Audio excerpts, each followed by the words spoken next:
And we are on. All right, here we go. Leaders that crash and burn and leaders that turn it and thrive. That's what we're going to be talking about today. This is Rich and Maikel with Mainstream Executive Coaching, Mainline Executive Coaching. It's been a long week here, man. So Mainline Executive Coaching. And we want to do some reflecting about people that we've worked with and worked either in conjunction in our occupations or have coached, and take a look at what's the difference between those coaches that take on enormous challenges but somehow don't quite make it. They hit the wall, they turn and crash, as opposed to those that turn and round and get it working for themselves, that learn how to thrive. So we're going to start. Rich has got an anecdote he wants to share with you, and then I've got one that I want to share with you. So Rich, go ahead. It's interesting. If you think back through your career or in your life or anything along those lines, you think about all these leaders that you have dealt with. I even going way back to even playing, sports, little league, in high school, anything even beyond that, people who were leaders, teachers, coaches, who had a positive impact on your life, or perhaps a learning moment, or even something that you saw that you knew that you didn't want to be like. One of the big concerns I've seen with some of the leaders I've had in my life, and I've had a lot of great ones, a lot of very good leaders in my life that really kind of got me to where I am and pushed me to where I was in my career. And some of these, I can tell you about other leaders. I'm going to tell you about a friend. I'm not going to mention names. I'm not going to mention organizations. This is just simply a learning lesson, if you will, about a very dear friend. He was not, I didn't work for him or anything like that, but he was in a very high position, leader position in the organization he worked for, and was a very dear friend. And over time, he traveled a lot. He was away from home, and his job became pretty much everything in his life. And as a result, due to the stresses, due to the being away from home all the time, and the struggles that cost. And I'm not talking just being away from home. I'm talking global travel. Every other week was someplace else, on the globe, working with different customers, working with different people.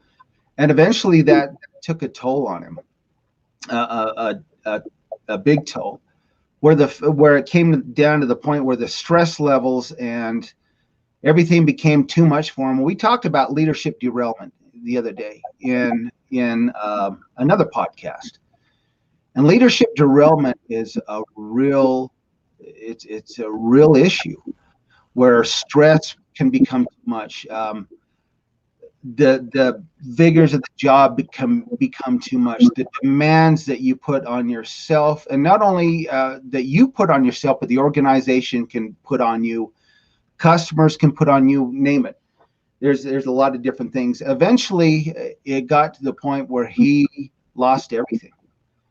The stress, the workload became more than he could handle, and he didn't go to work. He brought that home with him, and it impacted his family, impacted everything around him, to the point where he had lost his family, and eventually took his own life. But a lot of it comes right down to where he was in his business, and they eventually let him go prior. The company he worked for, because of some things he started to do, decisions he started to make. Really, it cost him his job and everything, and it became too much for him to handle. And it's a very good lesson, and has been a very good lesson to me, on understanding that as a leader, it's very important to maintain who we are, not only on a leadership level, but a personal level as well. My dad, who passed away a couple years ago, was also someone in my life that I really admired. Great leader, but one of the things, and he retired from a very, very high position in the Forest Service after several years working with the Forest Service. And the things he used to tell me, and I've always, tried to hang on to this, was the fact that a job or a career is nothing more than to put, food on the table and a roof over your head.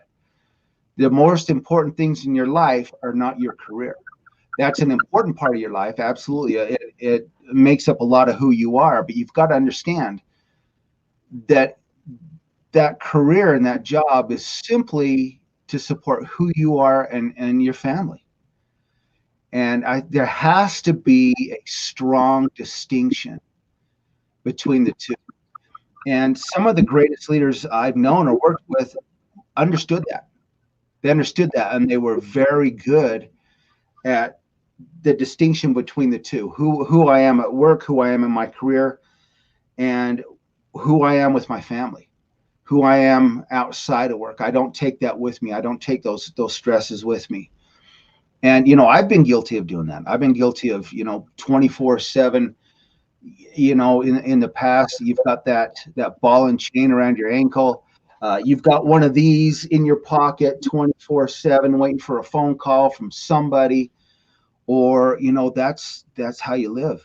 I've got to have that phone with me. I've got to have, I got to think about the next thing I'm going to be doing at work or the next project. And there really needs to be a distinction. There really needs to be a separation. And some of the best leaders I know were able to do that. And unfortunately, for my friend, he was not. He was not, and it consumed him. It consumed him. That's a very hard way to go.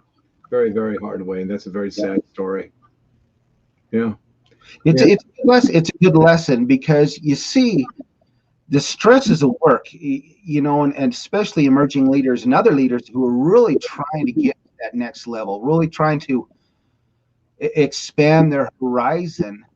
In a lot of ways, take on more than they can handle, take on more than they can, they're capable of doing at the time. And, a lot of them are simply to get that, I see this leader having all these things in his life. And so I want that, I want the name on the door. I want the prestige. I want the title. And, you need to be ready for those things and understand that if you're not, get ready for them, because with that position, comes additional stress, additional workload, additional responsibility to everybody around you, and that can be a lot for some people. Yeah, it reminds me of that character played by Robin Williams in the movie Hook. Remember that? Do you remember that story? Yeah. I always thought the story that is the character that Robin played was really Steven Spielberg. I thought it was kind of an autobiography about his own life. I bet there was a lot possibly. Yeah. Directed, he produced it probably too. Yeah. Let me tell you about another fellow that I met a while ago. Extraordinary guy, very positive, very powerful, but very charismatic, incredible work ethic, just a great guy, just a dynamic guy.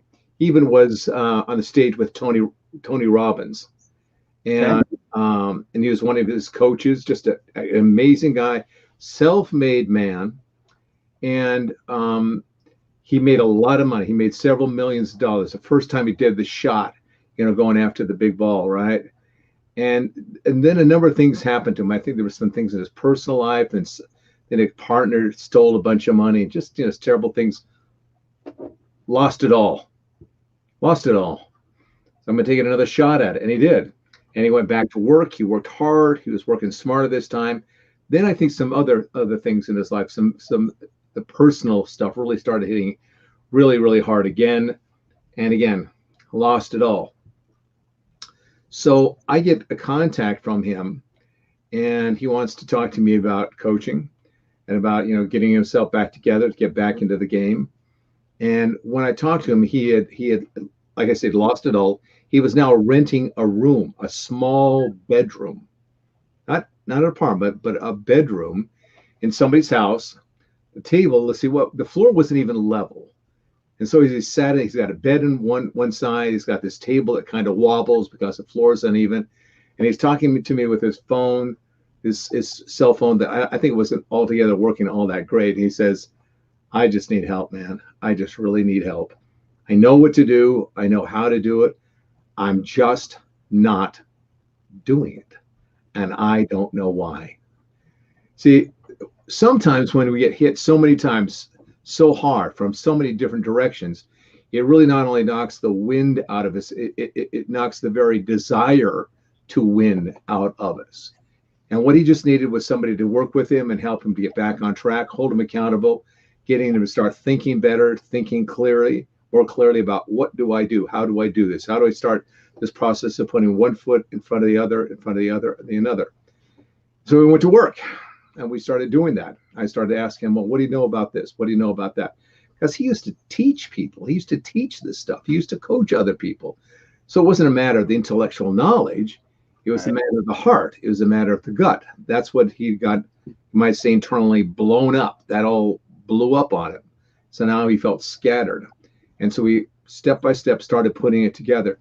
And it was a marvelous experience to watch this very brilliant man, this guy that just was fearless in a lot of ways. Just fearless. He'd go talk to anybody, anytime. That was part of what made him such a great sales guy in this particular industry. And watching it pull back together again and again and again over a period of time, so that he actually did. I think he didn't even have a car. To get to a point where he now had a car. It wasn't like a real beauty by any stretch of the imagination, but it was a car. And then he had this girlfriend. It wasn't like the greatest girlfriend, but it was kind of somebody that had some sort of association with it. You know, I don't feel so alone in the world. I think his landlady was kind of a wacky person, so really couldn't do a whole lot there. But literally, a guy whose life was just smashed in a lot of different directions, and coming back and getting back into the game and learning how to manage himself again, getting himself focused, getting himself into the daily disciplines that he required to do, so that he could motivate himself, so that he could start again. And he started. Before he had his own company, but now he lost the two companies, lost them. So he went and worked for somebody else. And it was hard for him. It was really hard because he knew more than the people who were running the companies. It's one of those big companies that, you know, the bean counters are back east, and they make these weird decisions based upon absolutely no information, but just a lot of data. Right. They don't really know what it means, but they think they do. And so he was just running circles around him in terms of how he performed, what he got done, you know, the bonuses. And it was driving him crazy because he was always busting the commissions with them because he knew how to sell it so well. They'd always want to bring it up. Well, you're doing so well, we got to kind of bring those commissions down, you know, because you can't be making too much money here, you know. Company's got to be making money too. And you just keep busting them. And eventually seeing him at one point saying, you know, I'm done. I'm done with you. I'm going back into business for myself. And just watching him take off. The ability to do that, oftentimes we think that I just have to know some stuff. And I'm telling you, oftentimes it's more than that. Oftentimes it's somebody there helping you to see what's going on, to see it more objectively, to see it more clearly, to hold you accountable, to ask you the critical questions that you may not want to ask yourself. You may not even want to hear or have to go over or think about or any of that kind of stuff, but then say, okay, this is what you expect. Let's put the plan together. Let's have you implement it. And then watch as they do it, as they go back at it again and again, building themselves back up, their belief in themselves, their trust in themselves, their confidence back up. It is a powerful, powerful experience. And that really is what executive coaches, or one part of executive coaching, is all about. Sometimes we lose a mojo just because life happens to us, or you know, who knows what the reasons are. So we know a lot of stuff about what we should be doing, but we don't feel it. We don't feel the motivation. We don't know how to kick it back in. That's where that coach can come in. And it seems like, well, how can a coach do that? How can a coach get me more motivated? How can they do that? Well, they really can't get you more motivated, but they can get you inspired. They can ask you insightful questions. They can see you from a different point of view. Sometimes we get beat up in life, and so we see ourselves from this kind of dark or unfortunate or beat up kind of point of view. And your coach is going to go, no, I see the guy or the gal underneath it. I see that individual that you have somehow lost sight of, that you've lost connection to. I'm going to work with that person. I'm not going to work with the person over there that's all beat up, because this is the person I know is really you. This is the person that really has the gumptions and the guts and the know-how to go out and get it. That's who we're working with. And just by having that different kind of attention on you, your brain starts working differently. Your heart starts working differently. Your gut starts working differently. And your hands go to work and they start working differently to produce the results that you want. You wouldn't think it would be that kind of a thing, but that's the magic of coaching. When you work with a great coach that knows you and knows how to get you going again, it turns their entire life around. And the interesting thing about it is you will remember that coach to your dying day. If it's the right coach for you and the one that really worked for you, got things going again for you, you'll remember them forever.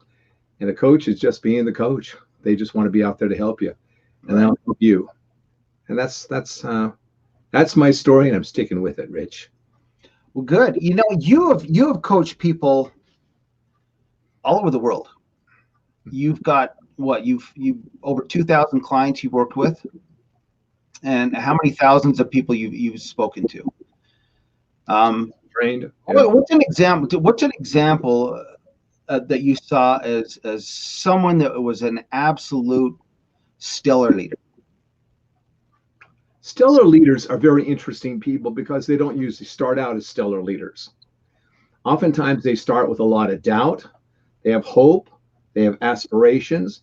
They're willing to work hard. They're really willing to dedicate themselves, but they don't quite know how to bring it together. I'm thinking in particular of one lady in Australia, brilliant lady, amazing woman that just, I mean, she had a lot of success in a number of areas, but in this one area she really wanted to excel at, she just couldn't get it together. I'm thinking of another fellow up in Canada, bright guy, capable guy. I'll have to tell you about it sometime. But he could not get his act together because his assistant wouldn't work with him. She just would not do what he was asking her to do. And he got all flummoxed and upset because I don't know what to do with this person. What do I do with it? And it was a very funny thing. And yet the guy went on to build an incredible business. It was just this one little thing that he got wrapped up into. He didn't know how to do. But once we got that worked out, it was amazing. All of a sudden, something happened. Something kicked in. I'll tell you about them sometime. But stellar leaders, it's like they say, leaders aren't born, they are made.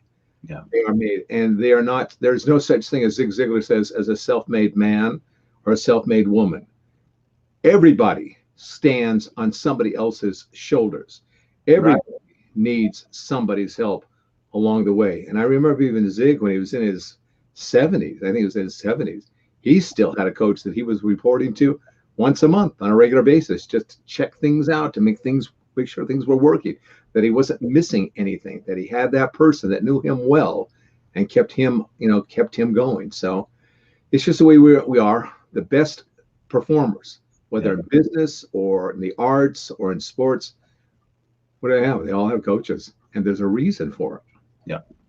And I've found in my life and the different things that I've done is the best leaders, the best teachers, the best coaches are very humble. They're not the ones that are going to tell you I'm the best. I can do this better than you. You're never going to hear that. They're not going to. They'll teach. They teach because they want you to be better. They lead because they want you to be better. And that's what I have found is you're never going to find, at least in my experience, the best leaders, best teachers have always been very humble and very open to giving you all the knowledge they have. All the knowledge they have. I can tell you an example of someone that I truly admire. And again, I'm not going to mention names on here, but in my career, he was vice president of the organization, and I answered to him in my position.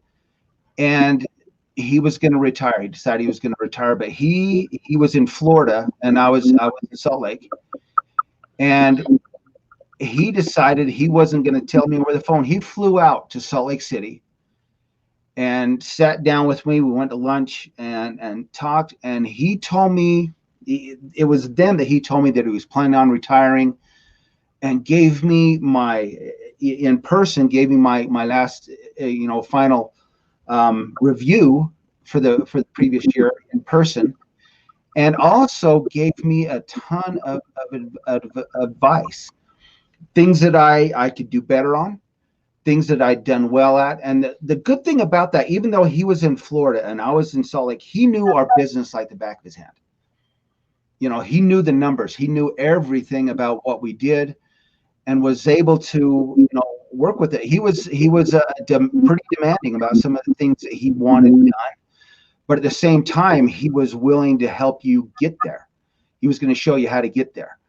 And a great guy. And he's he retired and is off doing his thing with his family, and has been for this is probably 15 or so years ago. But at the point, my point is that he took the time.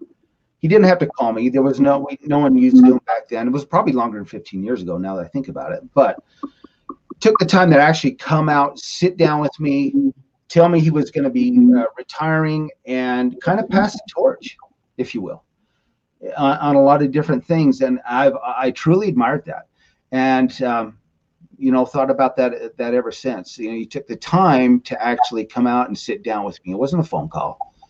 It was in person. And so that was one thing that I thought was really good. So anyway, I'll tell you, there's been a lot of great leaders in my life. And then we see examples all the time of very poor leadership. We do. We'll get a chance to talk more about them. Yeah, and I think that's probably another episode without examples of maybe poor leadership. But and again, I think everybody listening to us on this podcast, or watching us live right now, has an example of someone in their life that helped them get to where they are now. It's like you said, nobody gets anywhere without standing on the shoulders of somebody else. And that's if there's a lesson for today, for anybody listening, pass that on. Who around you are you going to help push to the next level? Who around you is going to carry on your legacy? And who will you graciously accept their help as they encourage you and help you develop your talent? Absolutely. That's what it's all about. Yeah. Well, that was a beautiful example, that boss coming out to see you, Rich. That was wonderful. Thanks for sharing that. All right. So what do they do from here? Well, thanks for watching. What they do from here is go to where our podcast is played on Apple Podcasts or Spotify or any one of those that's out there on, and download it. That's what they do next, and listen to it a lot. So we've got lots of episodes out there that they can do that. So that's their next step. But if they want to get a hold of us, if anybody out here wants to get a hold of us, Executive Leaders Act, ILEC.com. And go to our website. Go there and look us up and get some information on us. Reach out to us. Schedule some time with us. Let's sit down and talk. Let's get you to that next level. And once again, thank you very much for being here today. We appreciate it, and take care. We'll talk to you next time. Thanks for watching, folks. All the best to you.